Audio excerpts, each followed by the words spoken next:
السلام علیکم ورحمۃ اللہ وبرکاتہ۔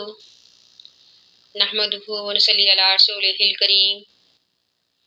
اما بعد فاعوذ باللہ من الشیطان الرجیم، بسم اللہ الرحمن الرحیم۔ ربی اشرح لی صدری ویسر لی امری واحلل عقدۃ من لسانی لیفقہوا قولی۔ اللہ تعالیٰ فرماتے ہیں لا اکراہ، نہیں ہے زبردستی، فی الدین، دین میں، کا تحقیق تبینہ، ظاہر ہو چکی، رشد و رہنمائی، من الغی، گمراہی سے، فمن، پس جو شخص، یکفر، انکار کرے، بالطاغوتی، شیطان کا، ویؤمن، اور ایمان لائے، باللہ، اللہ تعالیٰ پر، فقد استمسک، تو تحقیق اس نے تھام لیا، بالعروۃ، کڑے کو، وثقی، مضبوط، بالعروۃ الوثقی، مضبوط کڑے کو، لا انفصام لہا، نہیں کوئی اس کو توڑنے والا، واللہ، اور اللہ تعالیٰ، سمیع، سننے والا ہے، علیم، جاننے والا ہے۔ اس آیت کے شان نزول میں بتایا جاتا ہے کہ انصار کے کچھ نوجوان جو کہ یہودی یا پھر عیسائی ہو چکے تھے، جب وہ مسلمان ہوئے تو انہوں نے اپنی اولاد کو بھی مسلمان بنانا چاہا، تو اس پر یہ آیت نازل ہوئی کہ دین میں کوئی زبردستی نہیں ہے، کیونکہ اللہ تعالیٰ نے ہدایت اور گمراہی دونوں کے راستے واضح کر دیے ہیں۔ ہاں، البتہ جہاد ایک الگ چیز ہے جو کفر اور شرک کو ختم کرنے کے لیے قیامت تک رہے گا۔ حدیث میں ہے کہ ہمارے پیارے نبی اکرم صلی اللہ علیہ وآلہ وسلم نے فرمایا، امرت ان اقاتل الناس حتی یشہدوا ان لا الہ الا اللہ وان محمد رسول اللہ، کہ مجھے حکم دیا گیا ہے کہ میں قیامت تک جہاد کروں، یہاں تک کہ لوگ اس بات کی گواہی دیں کہ اللہ کے سوا کوئی معبود نہیں اور حضرت محمد صلی اللہ علیہ وآلہ وسلم اللہ کے رسول ہیں۔ اللہ تعالیٰ فرماتے ہیں اللہ تعالیٰ ولی، دوست ہے، الذین، ان لوگوں کا، آمنو، جو ایمان لائے، یعنی اللہ تعالیٰ نے یہ بھی بتا دیا کہ دین میں کوئی زبردستی نہیں، اور ساتھ یہ بھی واضح کر دیا کہ اللہ تعالیٰ صرف ایمان والوں کا ہی دوست ہے، یعنی اللہ تعالیٰ دوست ہے ان لوگوں کا جو ایمان لائے، یخرجہم، نکالتا ہے ان کو، من الظلمات، اندھیرے سے، الی النور، روشنی کی طرف، والذین، اور وہ لوگ، کفروا، جنہوں نے کفر کیا، اولیاءہم، ان کے دوست، طاغوت، شیطان ہیں، یخرجونہم، جو کہ نکالتے ہیں ان کو، من النور، روشنی سے، الی الظلمات، اندھیرے کی طرف،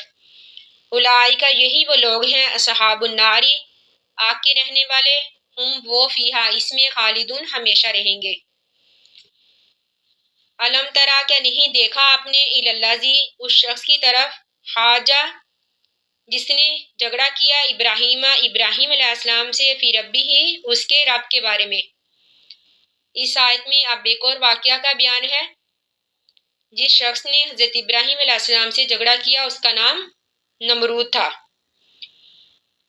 یعنی کس وجہ سے اس نے جھگڑا کیا، ان یہ کہ عطاہ اللہ، دے رکھی ہے اس کو اللہ تعالیٰ نے، ملکہ، بادشاہی، یعنی اس نے اس وجہ سے جھگڑا کیا کہ اللہ تعالیٰ نے اسے بادشاہی دے رکھی تھی، یعنی اللہ تعالیٰ کا شکر ادا کرنے کی بجائے اس نے ناشکری کی اور اللہ تعالیٰ کے بارے میں جھگڑا کیا۔ اس جب کالا، کہا، ابراہیم علیہ السلام نے، ربی، اللہ جی، کہ میرا رب، اللہ جی، وہ ذات پاک ہے، یحیی، جو زندہ کرتا ہے، وہ یمیتو، اور مارتا ہے، کالا، تو کہا نمرود نے، انا، میں بھی، احیی، زندہ کرتا ہوں، وہ امیتو، اور مارتا ہوں۔ روایات میں ہے کہ اس نے دو شخص، ایک جس کو پھانسی کی سزا تھی اور دوسرا وہ شخص جس کا جرم ثابت نہیں تھا، تو اس نے وہ شخص جس کو پھانسی کی سزا تھی اسے آزاد کروا دیا، اور دوسرا جو بے گناہ تھا اسے سزا دے ڈالی، یعنی اسے پھانسی کی سزا دے دی، اور کہا کہ میں بھی زندہ کر سکتا ہوں اور مار بھی سکتا ہوں۔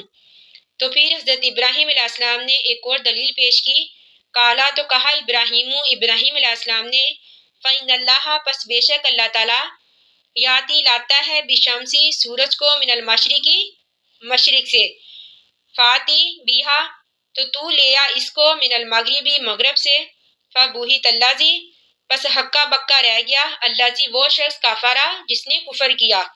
واللہ اور اللہ تعالیٰ لا یہدی نہیں ہدایت دیتا القوم ظالمین ظالموں کی قوم کو۔ یعنی حضرت ابراہیم علیہ السلام کی یہ دلیل سن کر وہ ہکا بکا رہ گیا، کیونکہ اللہ تعالیٰ نے جو نظام بنا رکھا ہے، اللہ تعالیٰ کی قدرت کے آگے تو کسی کا زور نہیں۔ یعنی حضرت ابراہیم علیہ السلام کی یہ دلیل سن کر وہ حیران رہ گیا۔ اور اللہ تعالیٰ فرماتے ہیں او کالذی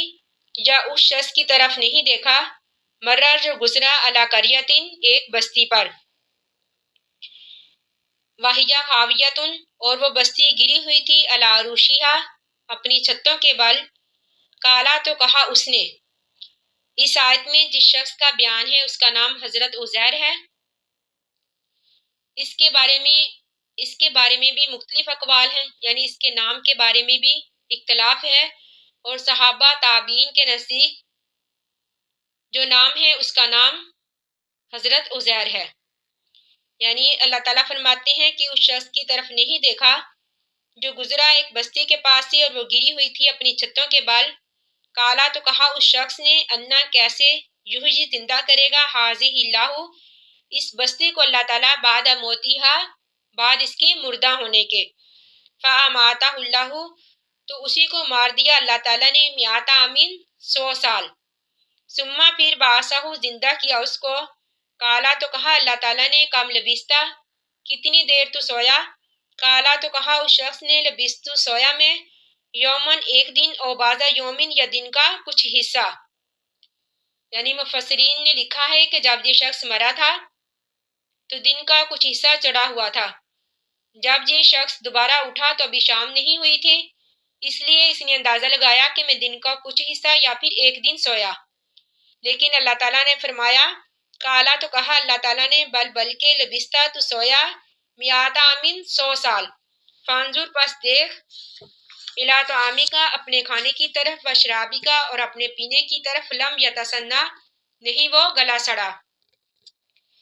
یعنی اللہ تعالیٰ نے فرمایا کہ 100 سال تک تیری کھانے پینے کی چیزیں بھی خراب نہیں ہوئی، وانظر اور دیکھ الی حماری کا اپنے گدھے کی طرف، والی ناجالہ کا تاکہ ہم بنا دے تجھ کو آیتن نشانی للناسی لوگوں کے لیے۔ یعنی اس شخص کے گدھے کو بھی اللہ تعالیٰ نے 100 سال چلا کر دوبارہ زندہ کر دیا۔ وانظر اور دیکھ الی العظامی ہڈیوں کی طرف، یعنی اللہ تعالیٰ نے فرمایا اور تو دیکھ گدھے کی ہڈیوں کی طرف، کیفا کیسے ننشزوہا ہم اس کو جوڑتے ہیں، ثم پھر نکسوہا ہم پہناتے ہیں اس کو لحمن گوشت، فلما پس جب تبینہ ظاہر ہو گیا لاہو اس کے لیے، قالات اس نے کہا عالموں میں زیادہ جانتا ہوں ان اللہ بے شک اللہ تعالیٰ علی کل شیء قدیر ہر چیز پر قادر ہے۔ یعنی اس نے کہا یقین تو مجھے پہلے بھی تھا لیکن اب آنکھوں سے دیکھنے کے بعد میرے یقین میں اور اضافہ ہو گیا ہے، اور میں زیادہ جانتا ہوں کہ اللہ تعالیٰ مارنے کے بعد دوبارہ زندہ کرنے پر بھی قادر ہے، اور یہ کہ اللہ تعالیٰ ہر چیز پر قادر ہے۔ اللہ تعالیٰ سے دعا ہے کہ اللہ تعالیٰ ہمیں قرآن پاک کو پڑھنے، سمجھنے اور اس پر عمل کرنے کی توفیق عطا فرمائے، آمین۔ آخر دعوانا ان الحمد للہ رب العالمین، السلام علیکم ورحمۃ اللہ وبرکاتہ۔